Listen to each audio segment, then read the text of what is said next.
ঘুরতে গেলে কি লাখ টাকার ধাক্কা?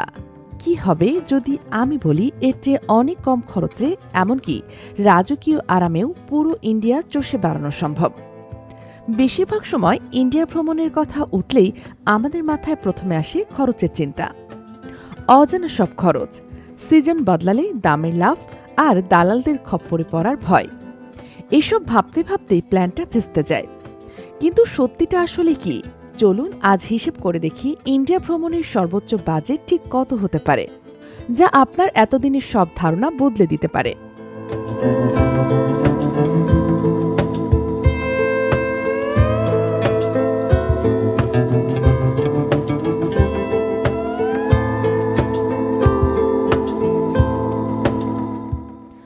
আসলে বাজেট নিয়ে আমাদের এত চিন্তার কারণ একটাই: আমরা ঠিক জানি না কোন খাতে কেমন খরচ করতে হতে পারে।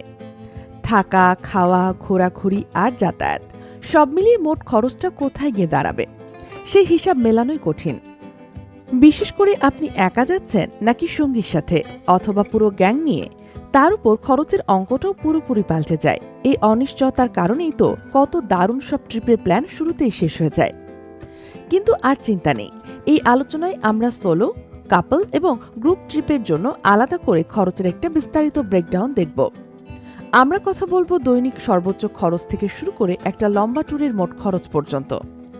আশা করি এরপর আপনার বাজেট পরিকল্পনা করতে আর কোনো দ্বিধা থাকবে না।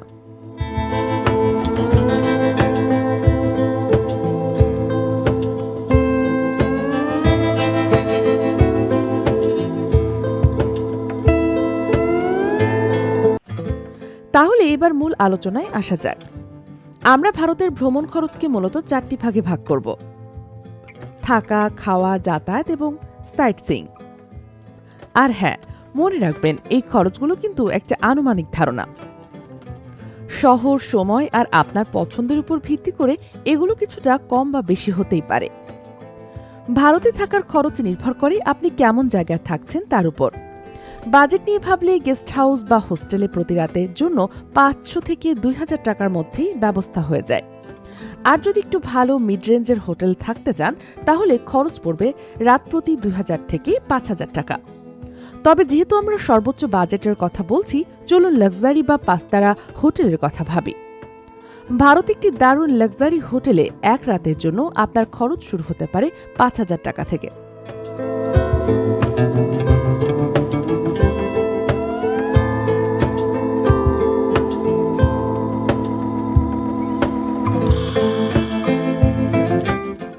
আর উদয়পুরে বা জয়পুরের মতো শহরের কোনো হেরিটেজ প্যালেস হোটেলে থাকলে তো কথাই নেই, এই খরচ প্রতি রাতে 15,000 টাকাও ছাড়িয়ে যেতে পারে।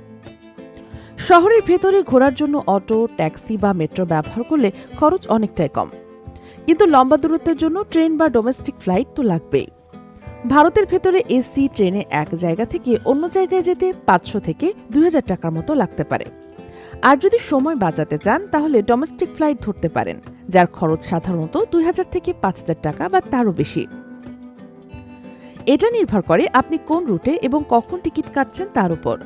আর যদি চান পুরো আরাম, তাহলে প্রাইভেট গাড়ি তো আছেই, যার জন্য দিনে 3500 টাকার বেশি গুনতে হতে পারে।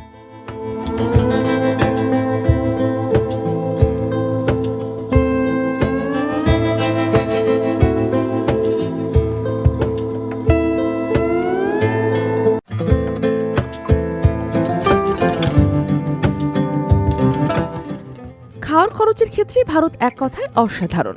এখানে খুব কম খরচেও একেবারে পেট পুরে দারুণ সব খাবার পাওয়া যায়। লোকাল রেস্টুরেন্ট বা ধাবায় 200 থেকে 500 টাকার মধ্যে একজনের জমিয়ে খাওয়া হয়ে যায়।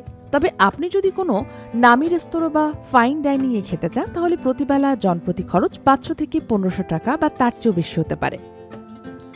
ভারতের বিভিন্ন দর্শনীয় স্থান যেমন মিউজিয়াম, ন্যাশনাল পার্ক বা ঐতিহাসিক কোনো দুর্গে ঢোকার টিকিট সাধারণত 50 থেকে 500 টাকার মধ্যে থাকে। তবে তাজমহলের মতো কিছু জায়গায় বিদেশি পর্যটকদের জন্য টিকিটের দামটা একটু বেশি। এছাড়াও কোনো গাইডেড ট্যুর বা বিশেষ অ্যাক্টিভিটির অংশ নিলে খরচটা স্বাভাবিকভাবেই কিছুটা বাড়বে।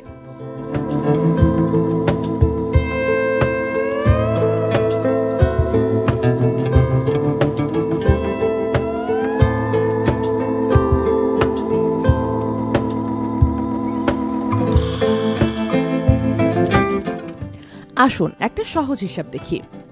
একজন সোলো ট্রাভেলার যদি একেবারে বিলাসবহুলভাবে ঘোরেন, তাহলে তার দৈনিক খরচ আনুমানিক 7,500 থেকে 13,500 টাকা বা তার বেশি হতে পারে। এই হিসাবে 7 দিনের একটি ট্রিপে মোট খরচ হতে পারে প্রায় 42,000 থেকে 94,500 টাকা।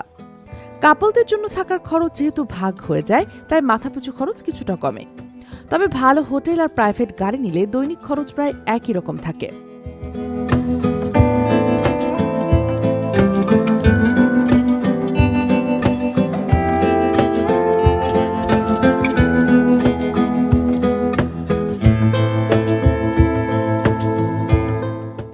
গ্রুপে ঘুরতে গেলে থাকা এবং গাড়ি ভাড়ার মতো বড় খরচগুলো ভাগ হয়ে যায়, তাই মাথাপিছু খরচ সবচেয়ে কম পড়ে। তবে হ্যাঁ, গ্রুপের সবার পছন্দ যদি লাক্সারি হয়, তাহলে মোট খরচটা কিন্তু বাড়বে। এবার কিছু বোনাস টিপস যা আপনার সর্বোচ্চ বাজেটের মধ্যেও টাকা বাঁচাতে কাজে দেবে। চেষ্টা করুন অফ সিজনে ট্রিপ প্ল্যান করার। এই সময় হোটেল এবং ফ্লাইটের ভাড়া অনেক কমে যায়। টিকিট আর হোটেল আগে থেকে বুক করে রাখুন, এতে শেষ মুহূর্তের বাড়তি খরচের চাপ থেকেও বাঁচা যায়।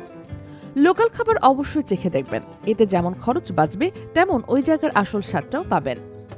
বড় শহরগুলোতে অনেক সময় কিছু লুকানো খরচ থাকে, যেমন অতিরিক্ত এটিএম ফি বা বোতলের পানির খরচ। এগুলোর ব্যাপারে একটু সতর্ক থাকবেন।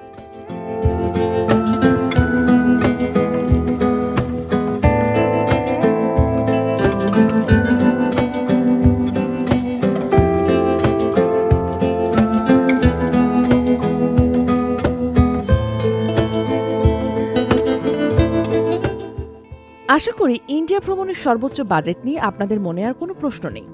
দেখতেই পাচ্ছেন, একটু পরিকল্পনা করে চললে বিলাসবহুল ভ্রমণও আপনার বাজেটের মধ্যেই সম্ভব। আসল কথা হলো, ভারত এমন একটি দেশ যেখানে সব ধরনের বাজেটের মানুষের জন্যই ঘোরার অফুরন্ত সুযোগ রয়েছে। তো আপনারা এই বাজেটে কোথায় ঘুরতে চান, অথবা আপনাদের কোনো মজার অভিজ্ঞতা থাকলে অবশ্যই কমেন্ট করে আমাদের জানান। এ ধরনের আরও ভিডিও দেখতে চাইলে চ্যানেলটি সাবস্ক্রাইব করুন, আর ভিডিওটি লাইক ও শেয়ার করতে একদম ভুলবেন না। খুব তাড়াতাড়ি দেখা হবে নতুন কোনো জায়গায় নতুন কোনো গল্প নিয়ে। ততদিন ভালো থাকুন, সুস্থ থাকুন।